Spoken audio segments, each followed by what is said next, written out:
नमस्कार साथियों, आप सभी का बहुत बहुत स्वागत है मेरे YouTube चैनल शिक्षा जगत पर। जैसा कि आप देख पा रहे हो साथियों, आज यहाँ पर एक बेहद महत्वपूर्ण क्लास हमारे MPTT के अकॉर्डिंग में आपके लिए लाया हूँ और निश्चित रूप से ये आपकी तैयारी में काफ़ी हेल्प करने वाली है। तो जैसा कि आप सभी देख पा रहे हैं यहाँ पर, आज हम यहाँ पे पूरा डिस्कस करने वाले हैं साथियों MPTT वर्ग 2 के बारे में, है ना। तो वर्ग 2 में आप जो माध्यमिक शिक्षक बनने वाले हैं, आने वाले समय में बहुत जल्दी इसका नोटिफिकेशन भी आने वाला है। तो यहाँ पे सोशल साइंस के लिए 20 जो इम्पोर्टेंट MCQs हैं, आज हम इनको यहाँ पे पूरा कंप्लीट करेंगे। मैं आपका साथी राघवेंद्र दुबे, ग्रेड 1 का मैं टीचर हूँ इंग्लिश सब्जेक्ट्स के साथ, और सारी सब्जेक्ट्स के लिए आपके लिए इम्पोर्टेंट यहाँ पे आप देख पा रहे हैं कि ये जो जितने भी क्वेश्चन हैं पूरे के पूरे नए पैटर्न के अनुसार मैंने आपके लिए तैयार किए हैं। साथ में आप यहाँ पे देखेंगे कि जितनी भी इन क्वेश्चन है, ये सारे क्वेश्चन में हम एक्सप्लेनेशन भी यहाँ पे पढ़ने वाले हैं। ओके, तो सबसे पहले अब हम यहाँ पे स्टार्ट करेंगे हमारा आज का ये जो फर्स्ट क्वेश्चन आप देख पा रहे हैं। और निश्चित रूप से यदि वीडियो आपको अच्छा लगेगा तो आप लोग लाइक करके मुझे जरूर बताइए, क्योंकि ये सारे क्वेश्चन आपकी तैयारी को बहुत ज़्यादा हेल्पफुल बनाने वाले हैं। चलिए फर्स्ट क्वेश्चन देखेंगे आप लोग। भारतीय संविधान के किस अनुच्छेद के तहत शिक्षा का जो अधिकार है, आपको मालूम है एजुकेशन राइट है, इसको मौलिक अधिकार बनाया गया है। तो यहाँ पर आप देख पा रहे हैं 3 ऑप्शन आपके पास है। आर्टिकल 19 है, 21A है, 25 है और 32 है। तो साथियों आपको याद होना चाहिए, इसका राइट आंसर हमारा हो जाएगा कौन सा, बी आंसर। इसका राइट आंसर आर्टिकल 21A। तो यहाँ से आपको यह याद रखना है कि अनुच्छेद जो है शिक्षा के अधिकार को मौलिक अधिकार कब बनाया गया, अनुच्छेद 21A के अंतर्गत बनाया गया। हम यहाँ पे अब इसका एक्सप्लेनेशन भी देखेंगे बेहतरीन तरीके से। देखिए इसका आंसर क्या हो रहा है। अब आंसर इसका हो रहा है साथियों हमारा अनुच्छेद 21A।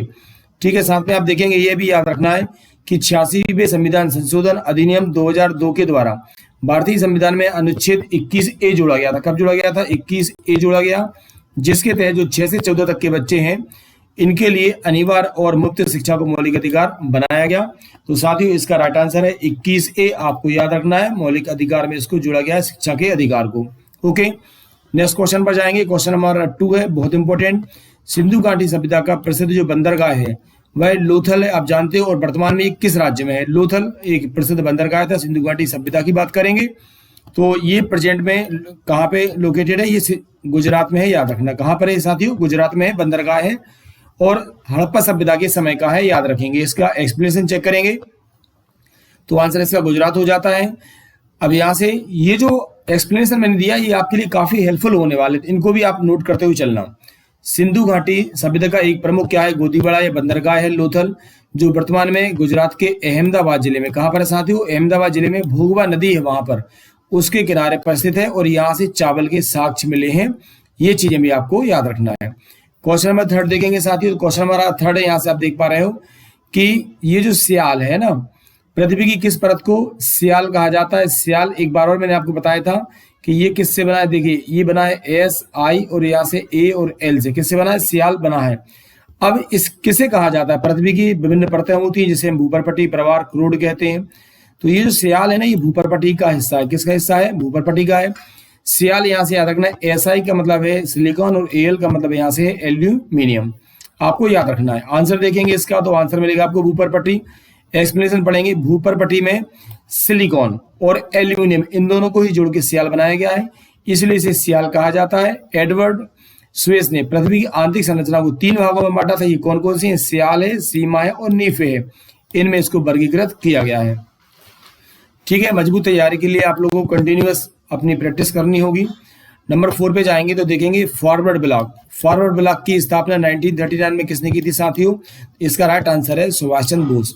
क्या आंसर है इसका, सुभाष चंद्र बोस जी ने की थी 1939 में। ओके, एक्सप्लेनेशन चेक करेंगे तो नेताजी सुभाष चंद्र बोस ने त्रिपुरी संकट, ठीक है, इसके बाद कांग्रेस के अध्यक्ष पद से इस्तीफा दिया था, और मई 1939 में आपको ध्यान रखना पश्चिम बंगाल में जो है फॉरवर्ड ब्लॉक की स्थापना की थी। कुछ एक्स्ट्रा फैक्ट मैंने यहाँ से डाले हैं तो वह आपके लिए काफी हेल्पफुल यहाँ से होने वाले हैं, आप उनको भी नोट करते हुए चलेंगे। ओके, क्वेश्चन नंबर 5 पर जाएंगे। संसद के जो देखेंगे आप लोग, संसद के दोनों सदन की जो संयुक्त बैठक होती है, ज्वाइंट सिटिंग, इसकी अध्यक्षता कौन करता है। ये बेहद इंपॉर्टेंट क्वेश्चन है, ध्यान रखना। चलिए इसका आंसर है लोकसभा अध्यक्ष। आंसर क्या है इसका, लोकसभा अध्यक्ष। अब आपको यहां से ये बताना है कि किस आर्टिकल में संयुक्त बैठक का प्रावधान किया गया है। ओके, आंसर चेक करेंगे आप लोग, देखेंगे भारतीय संविधान के अनुच्छेद 108, यहां से आपको आंसर मिल गया इसका। अनुच्छेद 108 के तहत राष्ट्रपति जो है वो संयुक्त बैठक को बुलाता है, लेकिन अनुच्छेद 118(4) के अनुसार इसकी अध्यक्षता लोकसभा अध्यक्ष के द्वारा की जाती है। दोनों आपको अच्छे से याद रखना है। 108 के तहत राष्ट्रपति बुलाता है, लेकिन लोकसभा का जो अध्यक्ष है वह 118(4) के अंतर्गत इसकी अध्यक्षता करता है। क्वेश्चन नंबर 6 देखेंगे, वायुमंडल की किस परत में ओजोन परत पाई जाती है? एक बार और क्वेश्चन आ चुका है, जहां से पराबैंगनी किरणों को यह रोकता है। आंसर है इसका समताप मंडल। क्या हो जाएगा? समताप मंडल। ओजोन का फार्मूला याद रखना O3। ओजोन परत समताप मंडल में पाई जाती है। इसके बाद याद रखना है, यह सूर्य से आने वाली हानिकारक जो पराबैंगनी किरण है उनको अवशोषित करता है, पृथ्वी पर जीवन की रक्षा करती है। और ओजोन जो दिवस है प्रतिवर्ष 16 सितंबर को मनाया जाता है। ओजोन का फार्मूला होता है O3। ये भी आपको याद रखना है, ठीक है। क्वेश्चन नंबर 7 है, मालवा का जो पठार है, आपको याद रखना है कि मध्य प्रदेश को कुल कितने भौगोलिक क्षेत्रों में बांटा गया, ये आपको मालूम होना चाहिए। मालवा के पठार को कितने भौगोलिक क्षेत्रों में ये जो है कवर करता है? तो इसका राइट आंसर है साथियों 28। मतलब मध्य प्रदेश का जो कुल भौगोलिक क्षेत्रफल है उसका जो मालवा का पठार है वह 28 पर एरिया को कवर करता है, याद रखना। आंसर हो गया 28। एक्सप्लेनेशन देखेंगे, मालवा का जो पठार है मध्य प्रदेश का सबसे बड़ा प्राकृतिक क्षेत्र है जो राज्य के कुल भौगोलिक क्षेत्रफल का लगभग 28 भाग निर्मित करता है। यह मुख्य रूप से काली मिट्टी से बना मालवा का पठार।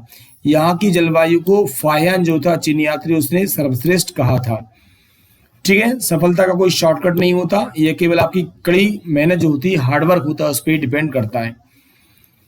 स्थानीय स्वशासन का जनक किसे कहा जाता है? लोकल सेल्फ गवर्नमेंट का जनक जो है तो आपको याद रखना लॉर्ड रिपन। आंसर क्या हो जाएगा? सी, लॉर्ड रिपन। आंसर आप चेक करेंगे, लॉर्ड रिपन।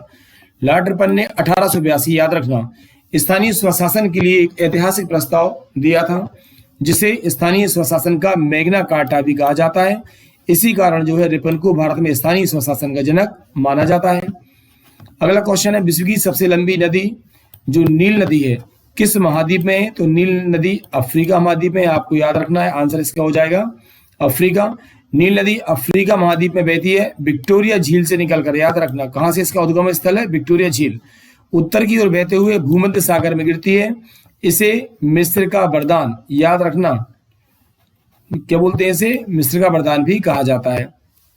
क्वेश्चन नंबर 10 को यहां से कंप्लीट करेंगे। 1917 का जो चंपारण सत्याग्रह है महात्मा गांधी के भारत में पहला सफल आंदोलन था। यह किस प्रथा के विरोध में था साथियों? तो इसका राइट आंसर है यहाँ से बी आंसर, 3 गठीय प्रणाली या नील जो खेती है, नील की खेती को करना अनिवार्य कर दिया गया था। इसके विरोध में महात्मा गांधी अफ्रीका से लौटकर पहली बार बिहार के चंपारण में यह आंदोलन करते हैं। 1917 डेट याद रखना। और भारत में इनका पहला आंदोलन माना जाता है जो कि सफल हुआ था, ठीक है। इसका एक्सप्लेनेशन देखेंगे।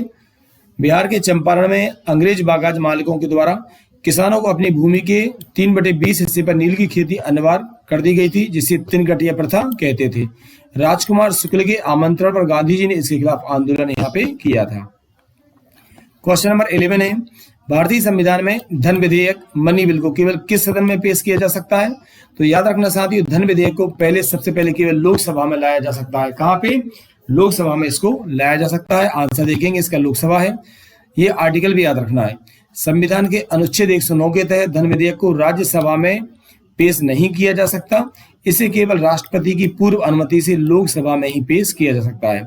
और यदि लोकसभा इसको पारित कर देती है, इसके बाद राज्यसभा इसे अधिकतम 14 दिनों तक रोक के रख सकती है। अगर उसके बाद नहीं पारित करती तो स्वतः क्या होता है, ये पारित मान लिया जाता है।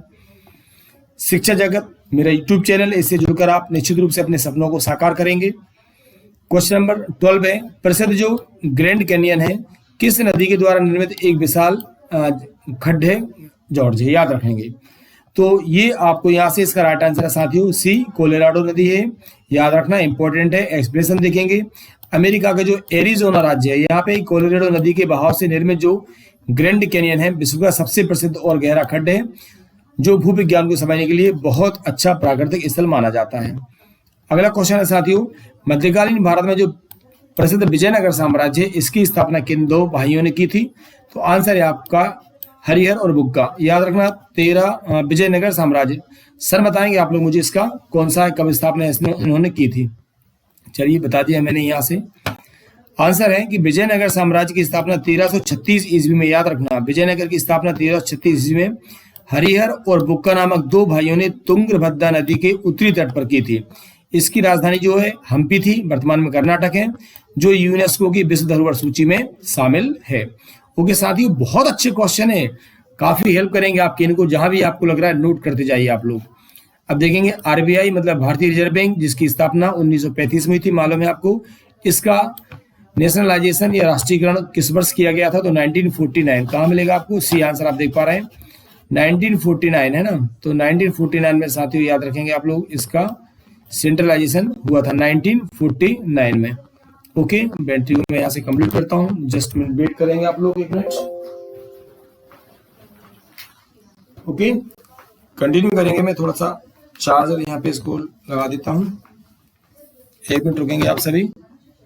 क्वेश्चन बहुत इंपॉर्टेंट है, आप निश्चित रूप से आपकी जो तैयारी है वो काफी अच्छी होगी। और देखिए 20 से 30 जून के बीच में, जैसा कि मैंने आपको बताया था, 20 से 30 जून के बीच में आपका नोटिफिकेशन भी आने वाला है। चलिए ओके, टैबलेट अपना चार्ज हो रहा है, आपको कोई डिस्टर्बेंस नहीं होगा। ठीक, ओके, ये क्लियर हो गया होगा। अगले क्वेश्चन पर चलते हैं, तो इसको पढ़ते हैं पहले। भारतीय रिजर्व बैंक की स्थापना जो है 1 अप्रैल 1935 को आरबीआई एक्ट 1934 के अंतर्गत एक निजी बैंक के रूप में हुई थी, लेकिन स्वतंत्रता के बाद 1 जनवरी 1949 को इसका राष्ट्रीयकरण कर दिया गया था। क्वेश्चन नंबर 15 पे जाएंगे। सौर मंडल के किस ग्रह को भूर का तारा कहते हैं? आंसर है शुक्र। सांझ का तारा भी इसी को बोलते हैं, आपको ध्यान रखना है ना। शुक्र ग्रह जो आकार और द्रव्यमान में पृथ्वी के समान होता है, इसलिए इसे पृथ्वी की जुड़वा बहन भी कहा जाता है। घने सल्फ्यूरिक एसिड के बादलों के कारण यह सौर मंडल का सबसे गर्म और चमकीला ग्रह भी है, जिसे सुबह और शाम को आसानी से देखा जा सकता है, इसलिए इसे सुबह मतलब भोर का तारा और सांझ का तारा कहते हैं। ठीक है, ज्ञान वह निवेश है जिसका मुनाफा आप जीवन के अंत तक ले सकते हैं। मौर्य साम्राज्य के संस्थापक जो चंद्रगुप्त मौर्य थे, इनके गुरु और प्रधानमंत्री कौन थे? तो इनके गुरु और प्रधानमंत्री थे आचार्य चाणक्य, कौटिल्य, और इनका एक नाम और है विष्णुगुप्त, याद रखना आप लोग, है ना, यहाँ पे दिया हुआ है। आचार्य चाणक्य, विष्णुगुप्त या कौटिल्य तक्षशिला के आचार्य थे। इन्होंने चंद्रगुप्त मौर्य को प्रशिक्षित कर नंद वंश के जो अंतिम शासक थे घनानंद, इनको पराजित करवाया था और मौर्य साम्राज्य की नींव रखी थी।